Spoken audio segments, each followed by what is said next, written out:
Okay, so let's go ahead and take a look at an example of finding the stress due to flexure. In this case, we're looking at a T-shaped beam, and we are given that this T-shaped beam has a positive moment of 5 kip inches, which means the top will be in compression and the bottom will be in tension, like we talked about last time.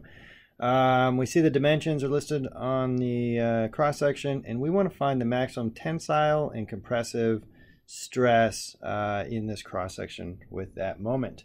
Of course, as a reminder, that means we're going to be using the equation that our stress is equal to minus mc over I. You could use my over I for the generic, but in this case we are talking about the maximum, so our c values would be the distance to the top and bottom from the neutral axis. Now, this is a non-symmetric section. You can see how I've drawn the neutral axis there. That is not at the midpoint, right? Because it's skewed down because of the larger, smaller section of this T-beam. So first step would be to find where that neutral axis is actually located, which is the centroid of this shape.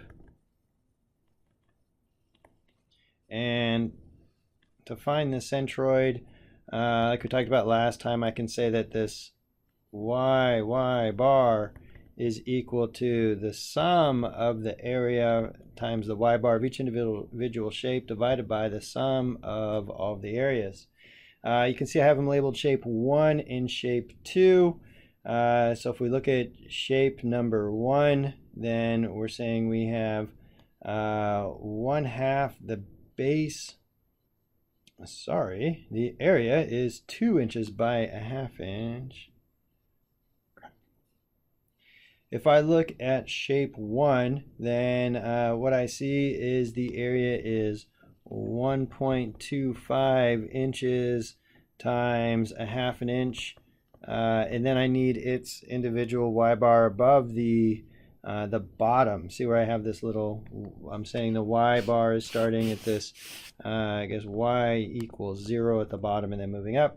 So to get to this little dot up here for the neutral axis for that shape 1, I have half of 1.25 plus the 0.5, which look like 1.25 over 2. That's its individual centroid, but then you bring in that extra 0.5 to get it all the way to the bottom.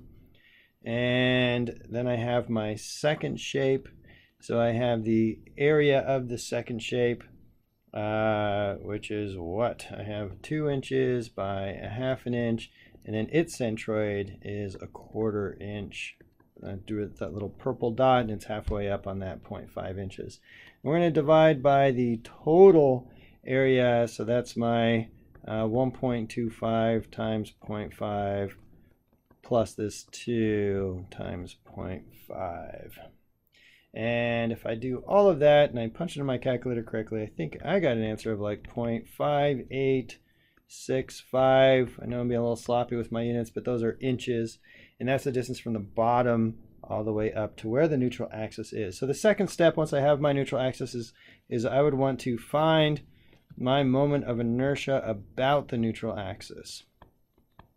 So we're going to do this using the parallel axis theorem, which would say that my moment of inertia is equal to the sum of my two shapes in this case, of the moment of inertia of each shape about its own centroid, plus the cross-sectional area times y squared, y being the distance from its centroid to that neutral axis. Hopefully that'll make sense. If you don't remember all this, you might want to review how to use parallel axis theorem. So for shape number 1, I have 1/12. The base is 0.5 and the height is 1.25 cubed plus the area, which would be the same 0.5 times 1.25. And the hardest part to hear that people struggle with the most is, what do I do for this little y value? So this y value, if we're talking about shape number 1, is our distance to get from its neutral axis over down to, or sorry, its centroidal axis down to the neutral axis. And the way I would do that is I know that it is what, 1.125 to get to its current neutral axis. That's just 1.25 plus another 0.25. Sorry, it's a 0.75 plus Even I'm losing it here. I better slow down a little bit here. So what is this distance here? That'd be equal to 1.125, which is 0.75 plus the 0.5.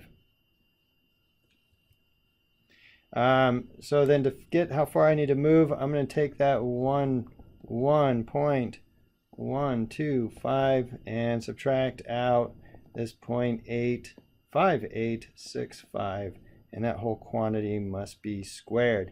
So once again, now we're saying the distance is the distance from this, I don't know, right there, right? That distance from its centroid down to the neutral axis. That's that 1.125 minus the 0.5865. Hopefully that makes a little sense. If not, slow it down, watch the video again, and hopefully it'll become more clear. For the second shape, I have 1/12. That was going crazy. 1/12. The base of shape 2 is 2. The height is 0.5 cubed, so 1/12 bh cubed for the rectangle, plus the area, which would just be the same, 2 times 0.5 times for its distance down to, this is that same y distance. Now we're talking about the distance to get from the neutral axis down to that centroidal axis. This one's a little easier than the other one. I'm going to go from the 0.5865 down to 0.25, and I'm going to square all of that. Now, it doesn't matter what order I'm doing this in because I'm squaring it. The way I tend to think of it is I just tend to think I'm just subtracting the centroidal axis from the neutral axis, or vice versa, and squaring it. I happen to put it so it'll be positive, but if you put that on your calculator, I ended up with something like 0.3967 inches to the fourth for a moment of inertia, and that's a moment of inertia about that neutral axis. Probably the hardest part to this whole thing, right? Because the rest of it really isn't too bad. No, even that isn't too bad. None of this is too bad. It's all good. Now we're going to start looking at the stresses. So I'm going to start with the top, looking at my top member. Now I already said that it's a positive moment. That means my top must be in compression. And I have a basic equation that says my sigma max is equal to this mc over I, sorry, negative mc over I. Don't forget the negative. So I have negative, the moment is given as 5 kip inches. Put my units in there so make sure everything's lining up. And then my C value. So my C value to get to the top is the distance from this neutral axis all the way up to the top. That's my C value. So in this case, it's 1.75 to get all the way to the top, but then I'm going to subtract out that part to get to the neutral axis. So I have this 1.75 minus 0.5865 inches for my C, divided by that moment of inertia about the neutral axis that I found to be 0.3967 inches to the fourth. So I can look at my units. Up top I'll have kip inches squared. The bottom I have inches to the fourth, which means I end up with a kip per square inch. I'm going to leave that negative sign in there. It should work itself out. And I get negative 14.66 KSI. Now remember, the negative just means that it is indeed in compression, which is a good sign that I probably at least didn't miss a sign in there anywhere. All right, same idea with the bottom value here. So if we talk about the bottom, we know the bottom must be in tension because we have this positive moment. So my maximum moment, just like before, minus mc over I. I have this negative, which is in the equation, and then I have this moment, still 5 kip inches. That part doesn't change. My C value is going to change because now the C is the distance.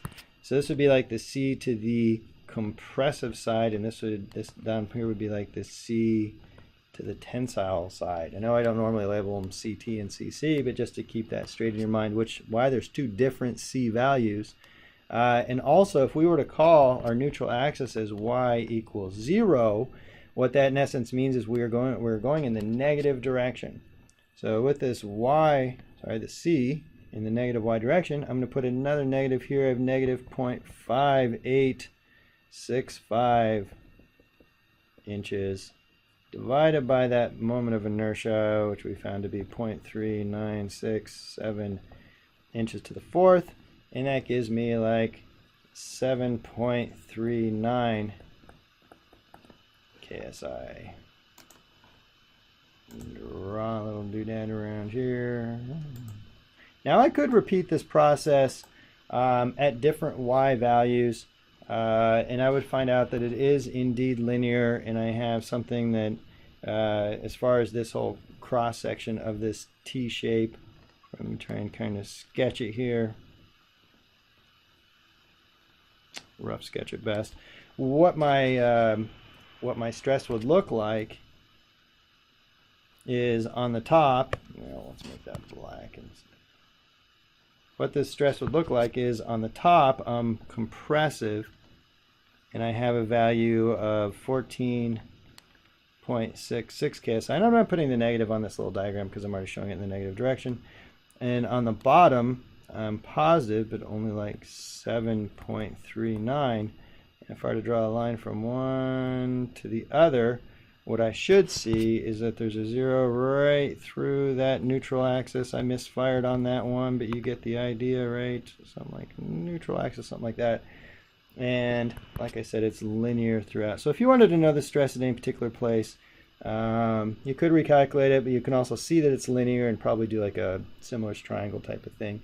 Also note that we do have two different values for compression and tension, where in this case our compression is much higher. So depending on the material, you might want to design a shape like that to get more out of it. So I hope you found that example useful, and good luck, and thanks for watching.